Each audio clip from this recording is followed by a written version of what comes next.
how to find your talents. This is a controversial topic. Oftentimes you see people who don't seem to have that much of an issue becoming really good at what they do. You see these crazy celebrities like maybe LeBron James on basketball, Justin Bieber, the singer, although many people will hate me for for citing this too, and many other people who try hard as they may and they never get even close to where those other people are. It's almost like they had this natural inclination. And yet on the other camp, you have people saying that you just have to develop the skills and work hard on them, and when you get them all to a certain level, then you can explode. And it actually takes a lot of work, and it took these people I mentioned, the Justin Biebers and the LeBron James of the world, a lot of time to get to where they are, regardless of their initial talent, so to speak. So who is right? We're going to answer this here for you, and in a way that's going to help you find your talent and what you might be best at, or the skill that you should be developing. So stay tuned. Before we start, remember to smash that like button below because it helps with the algorithm, and this video is free. Okay, so first things first. So what is it really? Is it skill or is it just like natural talent? Well, it's really a piece of both. And I know you're gonna kill me for giving that. It sounds like a cop-out, but it's not. And I'm going to explain why. According to scientists and people who have researched what it takes to build a skill set, to be really good at something, what they've discovered is that that's really just a covering that gets created over a neural pathway. What do I mean by this?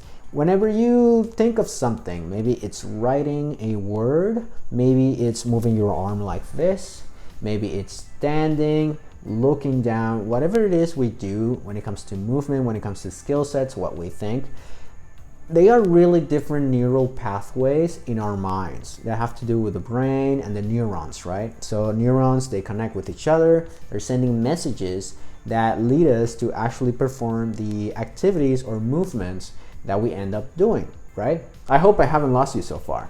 Well, the point is, the more you do something, the more you practice it, the easier it is to do that again. Have you noticed that? Maybe when you were young, you tried to tie your shoelaces, and at the beginning it was hard. But then as you kept doing it and you got it right one time, then the second, the third, it became second nature to you. Similar for babies they learn how to walk, right? They learn how to speak. It was very hard at the beginning, but then the more you do it, the easier it becomes. Riding a bike, speaking a different language. Maybe when you went to college or had to study for a test for the first time, right? It was difficult, but the more you do it, the easier it becomes. Why is that? Well, according to scientists, what happens is that movement, that skill set that requires a certain connection in your neurons, that pathway that connects them, the neurons, it gets covered. The more you do the same pattern, the more you do the same thing, the more that pathway becomes, let's call it secluded, with a special kind of tissue. I believe it was called myelin, but I could be wrong. Don't cite me on that. And the more covered it is, then the faster and the more precise that connection becomes. And therefore, the easier it is for the person to actually perform what the mind is telling that person to do. So maybe doing a certain dance is very difficult. You try it out, you practice it, and what you're doing is that practice, doing it correctly one time, then another, and another, and another. It is creating that cover in the neural pathways that makes it so it becomes easier, faster, smoother. And then before too long, you're already dancing, it looks okay. And if you keep at it for a very long period of time, practicing the same dance over and over again, it'll start to look smoother. It'll be easier for you to perform it. And for people who don't know all the work you've put into it, they'll think like, whoa, he's so smooth. How can he do it that way? I'm trying it myself and I just don't quite look the same way, right? That is the answer. You have scientifically changed your brain by performing the same activity over and over again, to the point where to you it's very easy, and for a new starter it's not, right? So far so good? Great. Now we know that there are many skills out there that are more complex and difficult than others. maybe playing basketball at a very high level relative to many other people in the world is a very complicated skill set. So that means that you have to practice even more and for a longer period of time, years of a lot of very high quality practice against other people.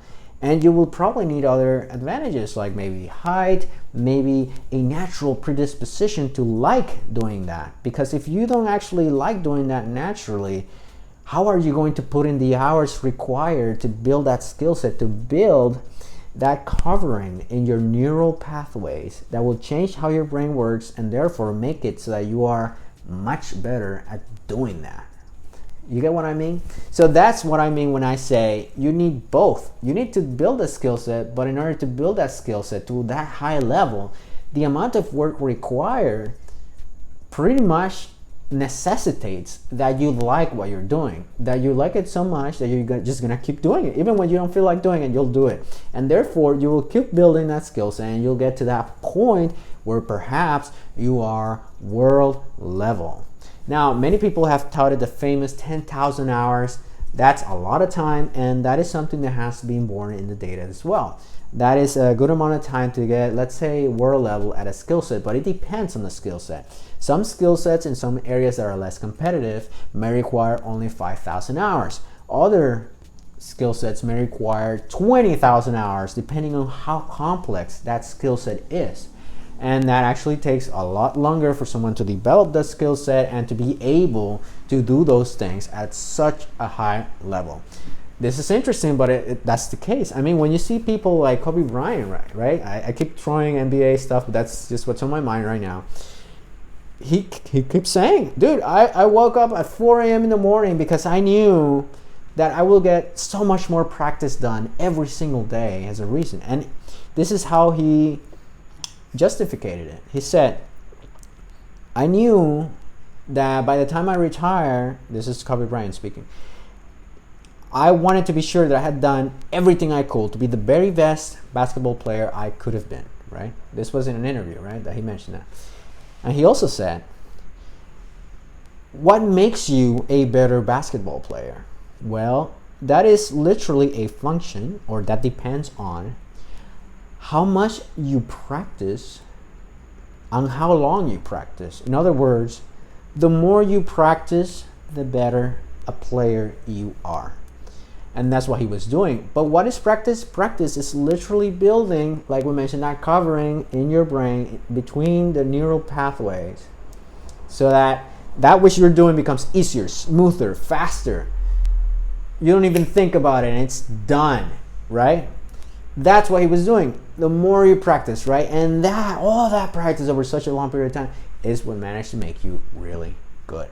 All right, so where does that take us? How can you use that to help you find your talent? And is there such a thing as something that I'm supposed to be doing versus I just find something and develop this skill set? Well, like I mentioned, you want to make sure that you find something that you're going to be so pumped about it over such a long period of time that you'll just be able to build that skill set very high, and to the point where maybe you build that skill set and now you can make a lot of money out of it and you can just keep doing that versus, oh, I got really good, but now I don't like it, even though I've been doing it for 10 years. That happens too.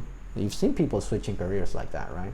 So basically, what you want to make sure is you want to find something that's going to keep your interest for long. How do you do that? Well, focus on the activity itself. And what you got to do is you got to try many different things. And by different things, I don't mean like, oh, try being, let's say, a profession and try another profession. No, I mean like a task, literally, because each profession has different tasks. For example, if you're a lawyer, you have to read a lot, you have to write a lot, but reading and writing are separate tasks.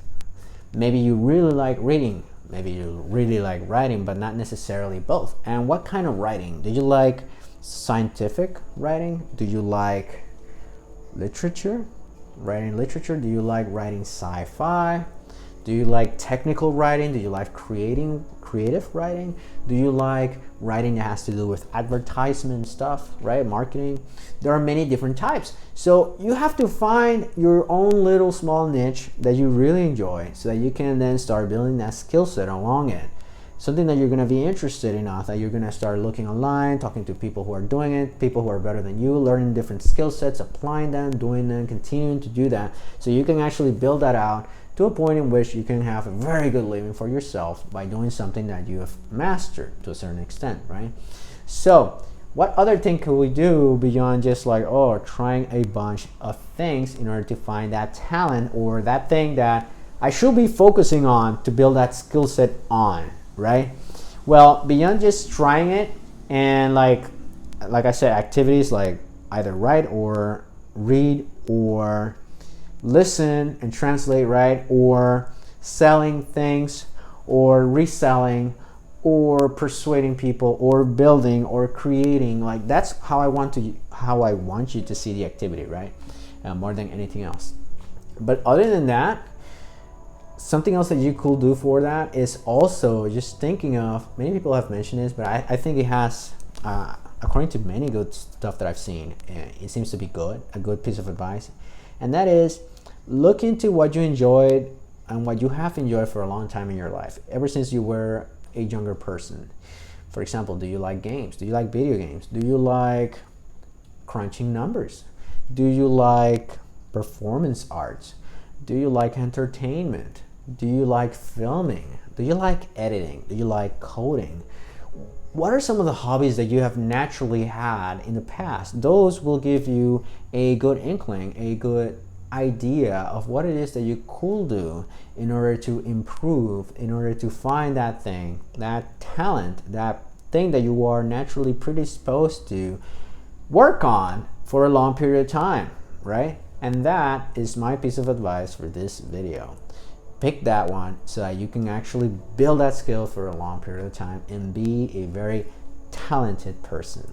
If you haven't done so already, remember to smash that like button, subscribe to the channel, hit the notification bell so you know whenever a new video comes out. I'll see you again.